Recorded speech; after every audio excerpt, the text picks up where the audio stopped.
Sir PPP ಹೋರಾಟಗಾರರನ್ನ ಬಂಧನ ಮಾಡಿರ್ತಕ್ಕಂಥದ್ದು ನಾನು ಪತ್ರಿಕೆ ಸ್ಪಷ್ಟವಾಗಿ ಹೇಳಿದ್ದೀನಿ, ಏನೂ ಇದು ಬಿಡಲಾದೆ ಒಂದೊಂದು ಶಬ್ದವನ್ನು ಕೂಡ ನಾನು ಅವ್ರಿಗೆ ಇದು ಮಾಡುವಂತ ಹೇಳಿದ್ದೀನಿ.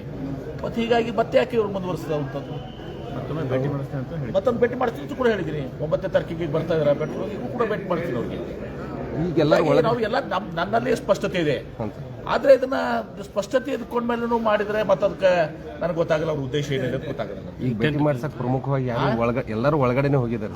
ಯಾರು ನನಗೆ ಗೊತ್ತಿಲ್ಲ. ಕಾನೂನುವಾಗಿ ನೀವು ಪೊಲೀಸರಿಗೆ ಕಪಾಳ ಹೊಡೆದು ನಡೀತದ?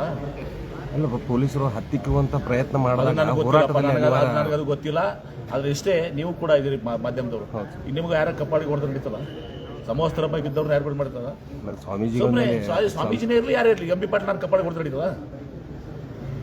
ಯಾರು ಪೊಲೀಸ್ ಆಸ್ಪತ್ರೆ ಹೊಡೆದು ನಡೀತದ? ಅದೇನಾಗಿದೆ ನನಗೆ ಗೊತ್ತಿಲ್ಲ. ಅದು ಆಮೇಲೆ ಅದು ಆ ವಿಚಾರದಲ್ಲಿ ಇವತ್ತು ಸಹ ಜಿಲ್ಲಾ ಆಡಳಿತ ವಿಶೇಷ ಪೊಲೀಸ್ ವರಿಷ್ಠಾಧಿಕಾರಿ ಸರ್ ಅವ್ರ ಮೇಲೆ ಕ್ರಮ ತೆಗೆದುಕೊಳ್ಳಿ ಪ್ರಶ್ನೆ ಅದು ಅಲ್ಲ ಸರ್. ಚರ್ಚೆ ಮಾಡಿ ಟೆಂಟ್ ಅನ್ನ ಕಿಚ್ಚಿದ್ದಾರೆ ಸರ್. ಹೋರಾಟಗಾರರು ಹೇಳ್ತಿರಲ್ಲಪ್ಪ, ಇಷ್ಟೆಲ್ಲ ನಾನು ಹೇಳಿದ ಮೇಲೆ ಮತ್ತೆ ಅದ್ರೂ ಹೇಳಿದ್ದೀನಿ. ಮತ್ತೆ ಮುಖ್ಯಮಂತ್ರಿಗಳು ಕನಕಪುರ ಮೆಡಿಕಲ್ ಕಾಲೇಜ್ ಬಂದಾಗ ನಾವು ಮುಖ್ಯಮಂತ್ರಿಗಳು ನೆನಪು ಮಾಡ್ಕೊಟ್ಟಿದ್ದೀನಿ ಅಂತ ಕೂಡ ಹೇಳಿದ್ದೀನಿ. ಇಷ್ಟೆಲ್ಲ ಹೋರಾಟದ ಉದ್ದೇಶ ಏನು? ಹೋರಾಟದ ಉದ್ದೇಶ ಏನು ಹೇಳಿ ನನಗೆ. ಅದಕ್ಕೂ ಮುಖ್ಯಮಂತ್ರಿಗಳು ಘೋಷಣೆ ಮಾಡಿಸ್ತೀನಿ ಅಂತ ನೀವು ಹೇಳಿದ್ರಿ. ಯಾರು ಮುಖ್ಯ ಹಾಗೆ ಇವತ್ತು ನಾನು ಬಹಳ ಸ್ಪಷ್ಟವಾಗಿ ಹೇಳಿದ್ದೀನಿ, ರೈಟಿಂಗ್ ನಾಗ ಕೊಡ್ರಿ ಕ್ಯಾಬಿನೆಟ್ ಡಿಸಿಷನ್ ಇದು ಮಾಡ್ಲಿಕ್ಕೆ ಯಾವ ಸರ್ಕಾರಗಳು, ನಮ್ಮ ಸರ್ಕಾರ ಬಿಡಿ ಬೇರೆ ಸರ್ಕಾರ ಇದ್ರೂ ಕೂಡ ಮಾಡೋಕ್ಕಾಗೋದಿಲ್ಲ. ದಿವಸ 1,000 ಸ್ಟ್ರೈಕ್ ಆಗ್ತಾವ ರಾಜ್ಯದಲ್ಲಿ. ಎಲ್ಲರಿಗೂ ನೀವು ಬರ್ದು ಕೊಡ್ತೀರಾ? ಲಿಖಿತವಾಗಿ ಕೊಡ್ತೀರಾ? They are misguided people. ಆದ್ರೆ ಈಗೂ ಕೂಡ ಹೇಳ್ತೀರಿ, ನನಗೆ ಅವ್ರ ಬಗ್ಗೆ, ನಾನು ಹೋರಾಟಗಾರ ಬಗ್ಗೆ ನಾನು ಗೌರವವನ್ನು ಹೊಂದಿದ್ದೀನಿ.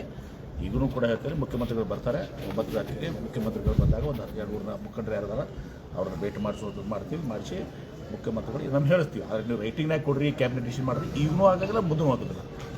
ಮಾಡಿಸುವಂಥದ್ದು ಹೇಳಿದ ಮೇಲೆ ವಿಶ್ವಾಸ ಇರ್ಬೇಕು, ನಂಬಿಕೆ ಇರ್ಬೇಕಾಗ್ತದೆ. ಮುಖ್ಯಮಂತ್ರಿ ಘೋಷಣೆ ಆಗ್ತದೆ ಅಂತ ಮುಖ್ಯಮಂತ್ರಿಗಳು ಹೇಳ್ತಾರೆ, ಇಲ್ಲಪ್ಪ ನಾವು PPP ಮಾಡಲ್ಲ, ಸರ್ಕಾರ ಮಾಡ್ತೀವಿ, ಹಣಕಾಸಿನ ಲಭ್ಯತೆ ನೋಡ್ಕೊಂಡು ನಾವು ಮಾಡ್ತೀವಿ ಅಂತ ಆಯ್ತಲ್ಲ. ಅವ್ರ ಮೇಲೆ ಪ್ರಕರಣ ದಾಖಲಾಗಿದೆ ಸರ್, ಅದನ್ನು ಹಿಂಪಡೆಯುವಂತ ನಾನು ಕೋರ್ಟ್ ಇದರಿಂದ ನನ್ನ SP ಜೊತೆ ಮಾತನಾಡ್ತೇನೆ. ಇವತ್ತು ನನಗೆ ಪ್ರೊಸೆಸ್ ಇರ್ತದೆ, ಮೋಸ್ಟ್ಲಿ ಕಾನೂನಾತ್ಮಕ ಪ್ರೊಸೆಸ್ ಇರ್ತದೆ. ಆ ಪ್ರೊಸೆಸ್ನಲ್ಲಿ ಇವತ್ತು ಸಹ ಅವ್ರಿಗೂ ಕೂಡ ಏನು ಸಹಾಯ ಮಾಡೋಣ. ಅದು ಅವರು ಕೂಡ ಯಾರು ಕಪಾಳ ಹೊಡೆದಿದಾರಲ್ಲ ಅವರು ಕೂಡ ಕ್ಷಮೆ ಕೇಳಬೇಕಾಗ್ತದೆ ಅವರ ಅಧಿಕಾರಿಗೆ. ಈಗ ಸಮವಸ್ತ್ರದ ಮೇಲೆ ಕೈ ಮಾಡೋದು ಭಾಳ ದೊಡ್ಡ ಅಪರಾಧ. ಕೂಡ MB ಪಾಟೀಲ್ ಮಾಡಿದ್ರು ಕೂಡ ತಪ್ಪೇ, ನಾನು ಮಾಡಿದ್ರು ತಪ್ಪೇ ಅದು.